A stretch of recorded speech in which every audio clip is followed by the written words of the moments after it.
Hello students. इस video में हम पढ़ेंगे टॉपिक एक्सटर्नल एनवायरनमेंट के बारे में। पहले हमने पढ़ा था इंटरनल एनवायरनमेंट के बारे में, अब हम पढ़ेंगे एक्सटर्नल एनवायरनमेंट क्या होता है। External environment refers to the external aspects of the surroundings of business enterprises which have influence on the functioning of business. It can be characterized into two parts like micro and macroeconomics. External environment as the name suggest कि ये external factors के ऊपर depend करता है। इसको हम और अच्छे से समझने के लिए इसको हमने दो पार्ट्स में डिवाइड किया है, micro and macro. Let's study micro and macro environment ताकि हमें और डिटेल में समझ में आए कि एक्सटर्नल एनवायरनमेंट कहना क्या चाह रहा है।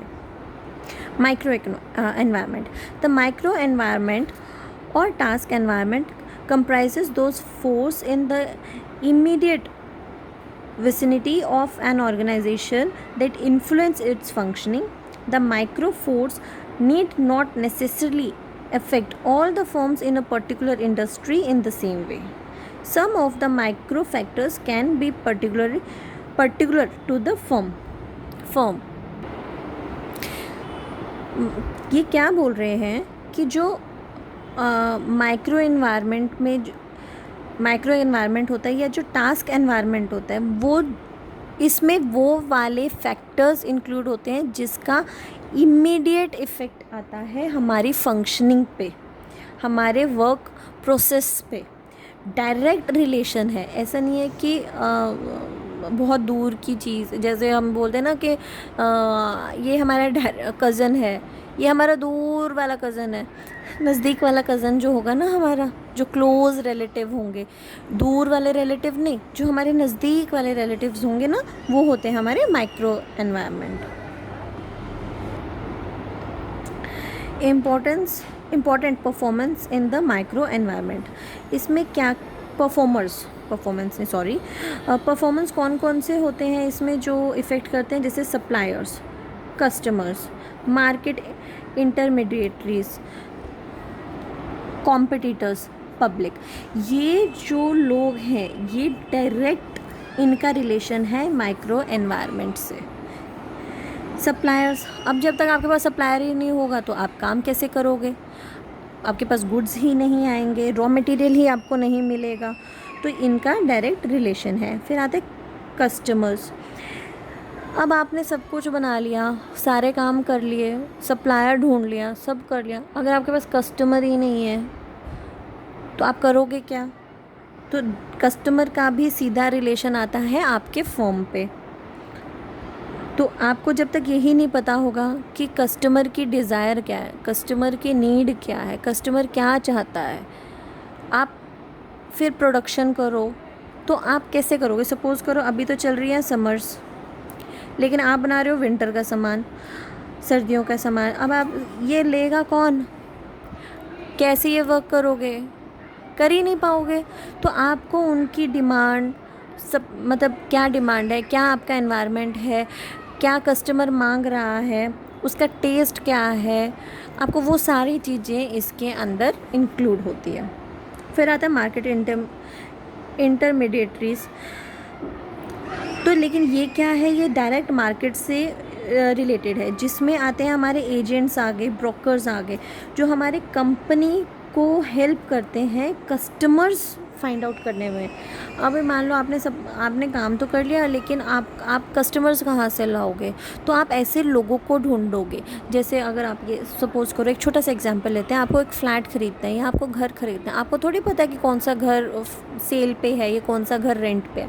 आप क्या करोगे? आप डीलर्स, प्रॉपर्टी डीलर्स को आप कॉन्टैक्ट करोगे। तो प्रॉपर्टी डीलर्स यहाँ पे आपका मार्केट इंटरमीडिएटरीज वाला काम कर रहा है। वैसे ही आपके एजेंट्स हो गए, ब्रोकर्स, तो बहुत सारे लोग ऐसे ही हैं जो आपको कस्टमर्स लाने में हेल्प करते हैं। फिर आता है हमारा कॉम्पिटिटर्स।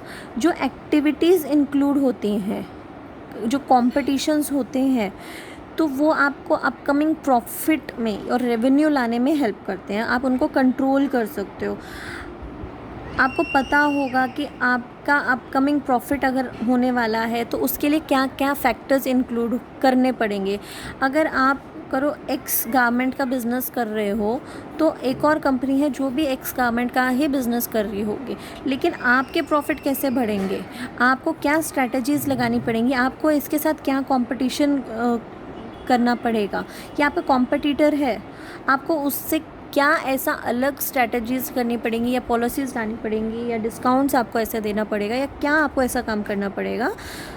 तो ये आपका कॉम्पिटिटर उनका रिलेशन होता है। फिर आता है public, any group that has actual or potential interest in the business, has its impact on the business, growth of the consumers group can may effect the working of the newly developed business. अब कोई नई business है उसके ऊपर public का क्या impact आएगा, वो क्या इंटरेस्ट दिखा रही है। क्या आपने एक नई कंपनी तो खोल ली, नया गारमेंट जो आपने शुरू कर दिया, पर पब्लिक आपको इंटरेस्ट दिखा रही है, पब्लिक का क्या फीडबैक आ रहा है, आप क्या उनकी नीड को सेटिस्फाई कर पा रहे हो। This is what the response of the public is. फिर आता है हमारा, अभी तक हमने पढ़ा माइक्रो एनवायरनमेंट के बारे में, जो हमारे नज़दीक वाले रिश्तेदार हैं, क्लोज रिलेटिव्स हमारे। अब हम करेंगे दूर वाले रिश्तेदारों की बात। Macro economics has major external and uncontrollable factors that influence an organisations decision making and affect its performance and strategies. When the macro environment is uncontrollable, the success of the company depends on its adaptabilities of the environment. अब ये कौन से हैं external factors हैं जिनको हम control नहीं कर सकते हैं और जिनकी वजह से हमारी परफॉर्मेंस पे फ़र्क पड़ेगा, हमारी बिज़नेस की परफॉर्मेंस पे फ़र्क पड़ेगा। वो कौन से हैं, क्या क्या फैक्टर्स इंक्लूड हैं? Economic environment, political environment, social environment, technological environment, is it visible, legal environment, natural, financial, global. अब ये क्या है, हम थोड़ा पढ़ते हैं इनके बारे में, बेसिक करेंगे। अभी क्या है, economic environment. Business enterprise conduct its activity in the market system with the objective of profit maximization. Since business enterprise is essentially an economic institution, it is surrounded by an economic environment which consists of economic factors that influence the business in the country. These factors include gross national product, corporate profit, inflation rate, environment, balance of payments, interest rate, consumer income etcetera. अब ये क्या बोल रहे हैं, इनका जो objective है वो है प्रॉफिट मैक्सिमाइजेशन, इनका इंटरेस्ट है प्रॉफिट मैक्सिमाइजेशन का। लेकिन ये क्या बोल रहा है कि वो तो ऑब्वियस है कि हर ऑर्गेनाइजेशन का इंटरेस्ट होता ही है कि भाई कोई भी काम करता है वो इसी ऑब्जेक्टिव से करता है कि उनको प्रॉफिट हो। लेकिन ये इनका ऐसे इकोनॉमिक इंस्टीट्यूशन पे है, तो इनका क्या है, सारा कुछ इकोनॉमिक से रिलेटेड जो इकोनॉमिक एनवायरनमेंट है उसमें जो फैक्टर्स इंक्लूड होते हैं उनका डायरेक्ट रिलेशन होता है इनसे। जैसे आप देखो ग्रॉस नेशनल प्रोडक्ट वो कैसे काम करते हैं, इसमें इकोनॉमिक एनवायरनमेंट में ही हम बात कर रहे हैं कि प्रॉफिट, कॉर्पोरेट प्रॉफिट, अगर सपोज़ करो इन्फ्लेमेशन आ गया, आप उसको कैसे डील करोगे। मार्केट गिर गई, सडनली मार्केट गिर गई, उसमें तो आपका कोई कंट्रोल ही नहीं है, वो तो मार्केट गिर गई। सपोज़ करो आपने शेयर्स में पैसे लगा रखे हैं किसी कंपनी में, बहुत अच्छी कंपनी है, उसमें आपने शेयर्स में पैसे लगाए हुए हैं और आपको बहुत अच्छा प्रॉफिट हो रहा है, और वो लेकिन अचानक क्या हुआ, वो मार्केट गिर गई, एक्स फैक्टर्स की वजह से मार्केट गिर गई, वो कंपनी में जो आपने शेयर्स में पैसे लगाए थे वो गिर गए, आपको लॉस हो गया। तो उसमें तो आपका और कंपनी का तो कोई देना लेना ही नहीं है, वो तो एक्सटर्नल फैक्टर्स की वजह से, वो तो ओवरऑल पूरी इंडिया में इन्फ्लेमेशन आया, पूरी इंडिया में ही लॉस हुआ, पूरी इंडिया में ही मार्केट गिरी है, तो उसकी वजह से वो चीज़ आपके ऊपर इफ़ेक्ट आया है। अब एक और आता है कंज्यूमर इनकम। मैं आपको छोटा सा एक्सप्लेन कर रही हूँ। कंज्यूमर की इनकम पे भी डिपेंड करता है कि मान लो आपने एक चीज़ सेटअप कर दिया है 100 रुपीज़ की, लेकिन कंज्यूमर की इनकम तो 80 रुपीज़, वो कैसे ये चीज़ ले सकती है, वो तो ले ही नहीं पाएगा। तो उनकी इनकम पे भी तो डिपेंड करेगा, उसमें भी आपका कोई देना लेना नहीं है। इंटरेस्ट रेट, जैसे कि हम ये लगाते हैं कि आजकल जीएसटी बहुत चल रहा है। जीएसटी हर प्रोडक्ट के हिसाब से जीएसटी इंक्लूडेड है, किसी पे 18% है, किसी पे कितना परसेंट है, सब पे अलग अलग परसेंट चार्ज होता है जीएसटी का। तो वो जो इंटरेस्ट रेट है ये भी गवर्नमेंट ने डिसाइड किया है कि सो एंड सो व्हीकल पे सो एंड सो प्रोडक्ट पे इतना जीएसटी लगेगा। सपोज़ करो ए पे 18 है, बी पे 20 है, सी पे 10 है।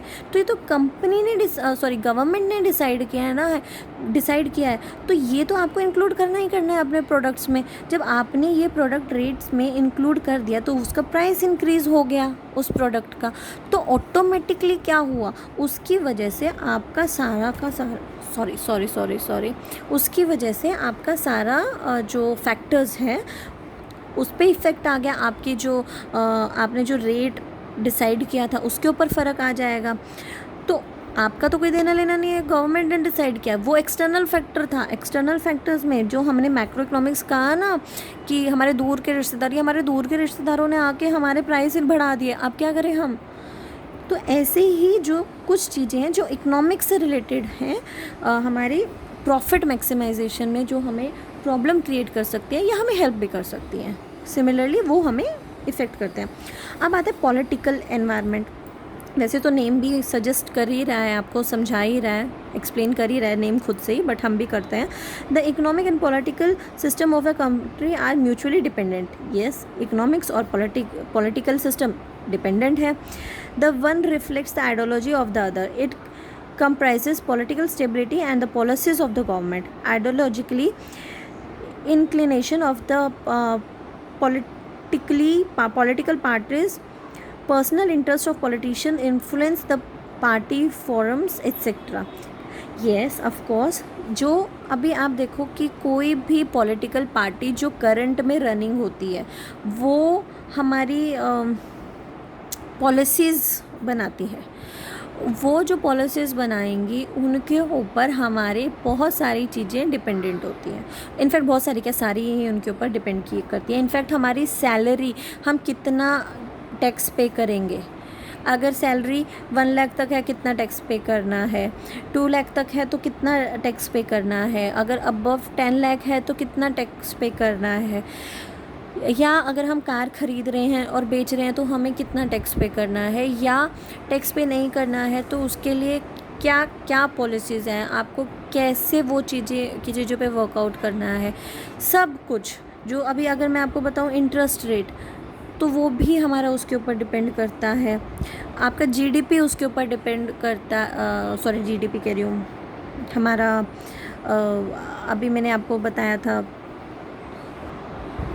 हमारा जीएसटी जो अभी मैं आपको ऊपर, आई होप मैंने सही प्रोनाउंस किया हो, मुझे लग रहा है मैंने गलत कर दिया कुछ शायद, सॉरी। तो हमारा जो जीएसटी है वो डिपेंड करता है जो वहाँ से जो हमें ऊपर से जो पॉलिसीज़ बन के आ रही हैं उनके ऊपर डिपेंड कर रहा है कि कितना % जीएसटी हमें देना पड़ रहा है, किस प्रोडक्ट पे हमें देना पड़ रहा है। नॉट ओनली जीएसटी, टैक्सेस और भी बहुत सारी चीज़ें कि हम कैसे क्या डील कर सकते हैं, कितने अमाउंट तक की हम डीलिंग कर सकते हैं, वो सारा। और कई बार क्या होता है ना, पॉलिटिशियंस अपने इंटरेस्ट के हिसाब से भी, अपने फ़ायदा देख के भी काम करते हैं। वैसे तो मैक्सिमम यही होता है, वो अपना फ़ायदा ही देख के काम करते हैं। तो ये पॉलिटिकल एनवायरनमेंट और इकोनॉमिक एनवायरनमेंट इंटर रिलेटेड है।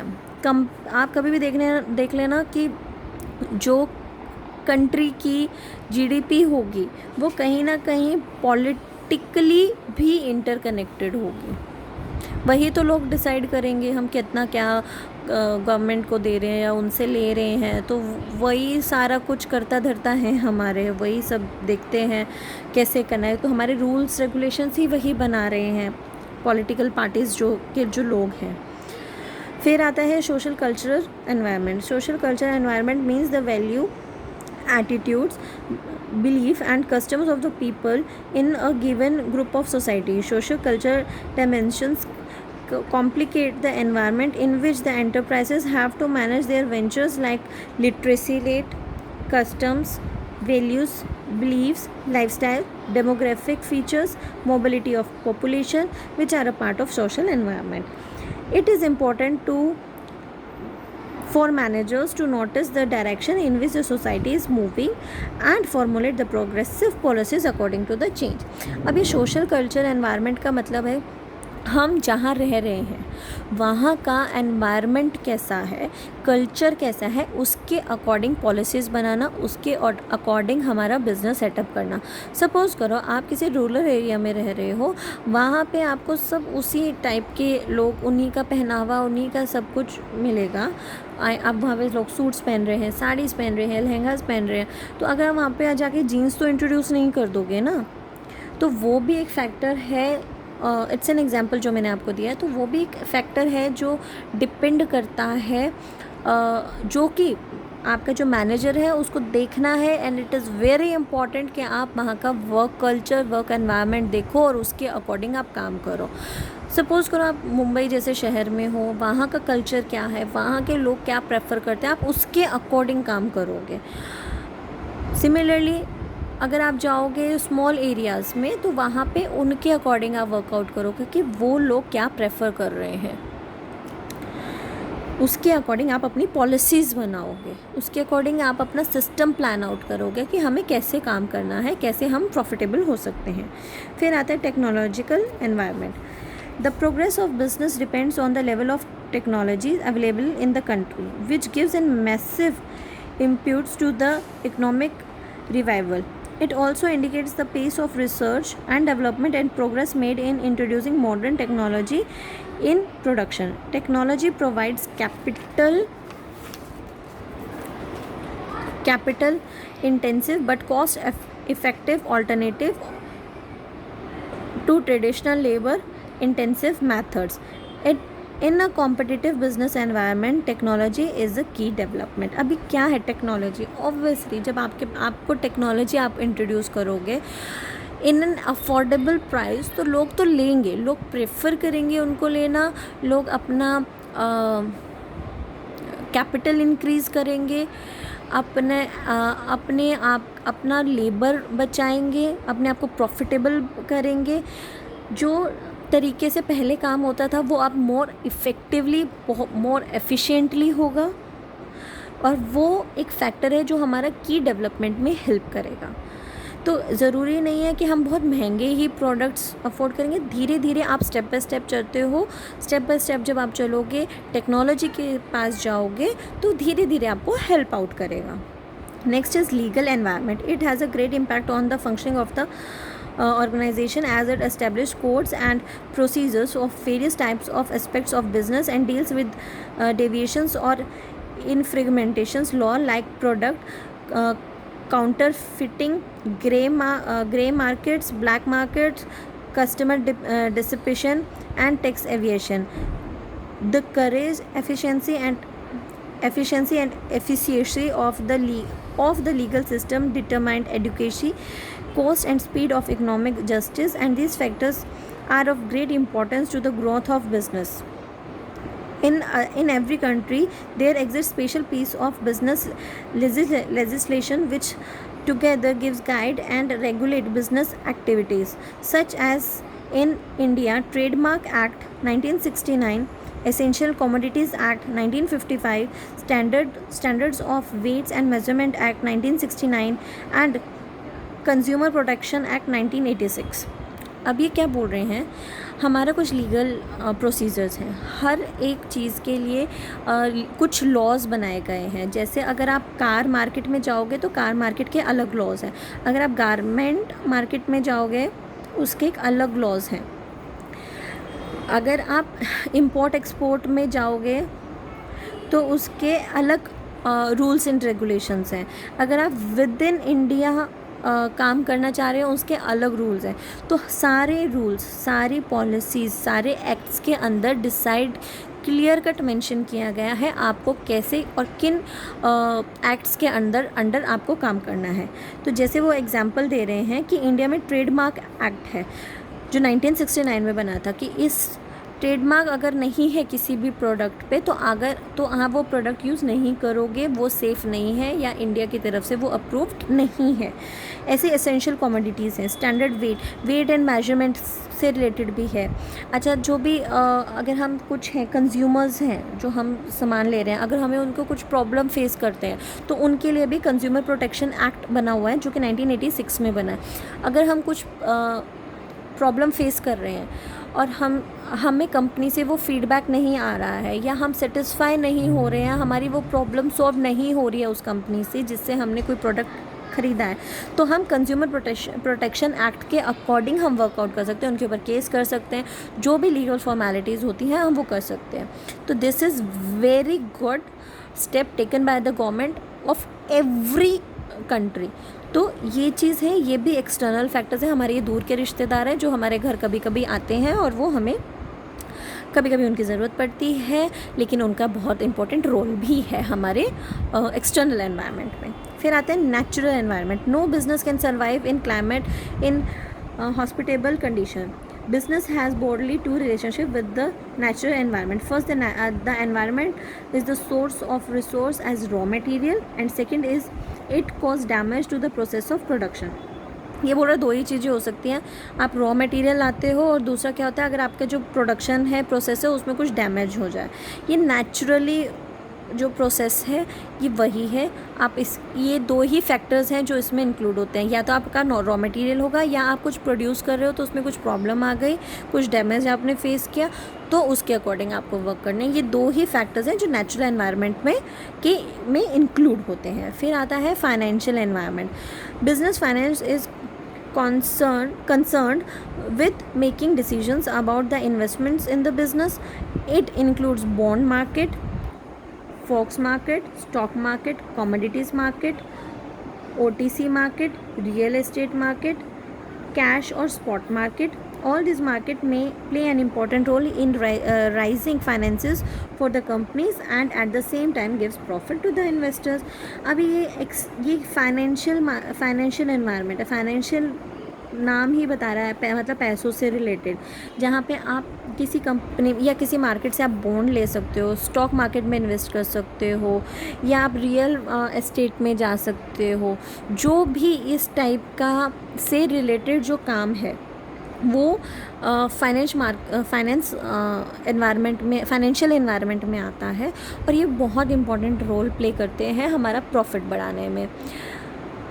कैसे, अगर मैं बताऊं कि सपोज़ करो रिलायंस कंपनी है, रिलायंस कंपनी के बहुत सारे लोग हैं जिन्होंने इस कंपनी के स्टॉक्स ख़रीदे हैं, तो वो जो स्टॉक्स परचेज़ किए हैं अगर वो प्रॉफिट कमा रहे हैं, स्टॉक्स इंक्रीज़ हो रहे हैं, स्टॉक्स बढ़ रहे हैं हमारे, तो वो फ़ायदा ही तो दे रहे हैं, वो कंपनी से प्रॉफिट ही तो हो रहा है, लोगों को भी हो रहा है, प्रॉफिट्स हो रहा है और क्या बोलते हैं कंपनी को भी प्रॉफिट हो रहा है, तो प्रॉफिट बिल्डिंग का तो वो काम ही कर रहे हैं, तो वो फाइनेंशियल एनवायरनमेंट में आता है। ठीक है, फिर आते हैं ग्लोबल मीन्स वर्ल्ड वाइड। अब ये वर्ल्ड वाइड कैसे बोलते हैं? It includes rules and regulations of WTO, IMF, WB, SARC, G20 and other international bodies which duly affects a business organization operates their business in any particular country. Business has to exist in a world market, and then it should understand their effect and take action according to their rules and regulations. खासकर जो लोग important export करते हैं या country किसी के साथ deal करती है, दूसरी कंट्री के साथ कुछ डीलिंग होती हैं, तो वो उनके लिए भी अलग रूल्स एंड रेगुलेशन सेटअप किए जा चुके हैं बाय दीज बड़ी बड़ी कंपनीज़ कह लो या कंट्रीज़ कह लो, not companies, these are not वो, लेकिन ये ऑर्गेनाइजेशंस हैं। आप इनको बोलो कि बड़ी बड़ी ऑर्गेनाइजेशंस हैं जिन्होंने ये रूल्स और रेगुलेशन सेटअप किए हुए हैं कंट्रीज़ के लिए। अगर वो आपको आपस में डील करना है, इंपोर्ट एक्सपोर्ट करना है, या आपस में आपको एक दूसरे से हेल्प चाहिए, या क्या ऐसा होगा कि आप उनकी हेल्प करोगे, तो ये ग्लोबली भी इफ़ेक्ट करती है। कभी कभी ऐसा आप मान लो कि आपको एक छोटू सा एग्जांपल देती हूँ। सपोज़ करो कि अमेरिका में इन्फ्लेमेशन हो गया, उसका कहीं ना कहीं इफ़ेक्ट हमारी कंट्री पे भी आ सकता है, बिकॉज़ कुछ चीज़ें ऐसी होंगी जो हमारी इंटरकनेक्टेड होंगी, तो उन चीज़ों का इफ़ेक्ट आ सकता है। अभी जैसे अभी मैं बताऊँ, अभी पीछे एक छोटू सा एग्जांपल देती हूँ। अभी हाँ, इंडिया ने पानी बंद कर दिया है पाकिस्तान के लिए, वहाँ पानी नहीं जाएगा। तो पानी नहीं जाएगा तो वो प्रॉब्लम आ रही है ना कंट्री के लोगों को, उनको पानी नहीं मिल रहा है, डैम बंद हो गया है। ये कैसे, ये 2 कंट्रीज़ की आपस की बात है ना, उस तो ऐसे ही सब कुछ चीज़ें हैं, ऑर्गेनाइजेशंस हैं जिन्होंने रूल सेटअप किया हुआ है। तो ये 2 कंट्रीज़ या 2 नहीं, मल्टीपल भी हो सकता है, उनके बीच के एनवायरनमेंट की बात है। ये ग्लोबल एनवायरनमेंट, ग्लोबली आप उस चीज़ को कैसे लोगे। तो अभी हमने इस वीडियो में अभी हमने पढ़ा है एक्सटर्नल एनवायरनमेंट। उसमें माइक्रो एनवायरनमेंट तो है हमारे नज़दीक के रिश्तेदार जिनका डायरेक्ट आना जाना है, लेकिन उससे भी हमारी बिज़नेस को काफ़ी इफ़ेक्ट आता है। जैसे सप्लायर्स हो गए, customers, market intermediaries, competitors, public. ठीक है, वैसे ही हमारे मैक्रो एनवायरनमेंट है जो हमारे दूर के रिश्तेदार है। जब ये दूर के रिश्तेदार आए, कभी कभी आते हैं, लेकिन भाई वो तो बहुत तकलीफ़ दे के जाते हैं। कभी कभी आएंगे पर प्रॉब्लम तो करेंगे, लेकिन दूर हैं तो इसका मतलब ये नहीं है कि हम उन्हें छोड़ भी नहीं सकते हैं। तो वो दूर वाले रिश्तेदार कौन से हैं हमारे? Political environment, social cultural environment, technological environment, फिर आएगा हमारा legal environment, natural environment, financial environment and global environment. These are the external factors जो हमने अभी इस वीडियो में कवर अप किए हैं। आई होप आपको ये वीडियो अच्छा लगा है और आपको ये समझ में आया है। Thank you so much. और अगर आपको अच्छा लगा तो please like, share and subscribe. मिलते हैं नेक्स्ट वीडियो में एक नेक्स्ट टॉपिक के साथ। Thank you.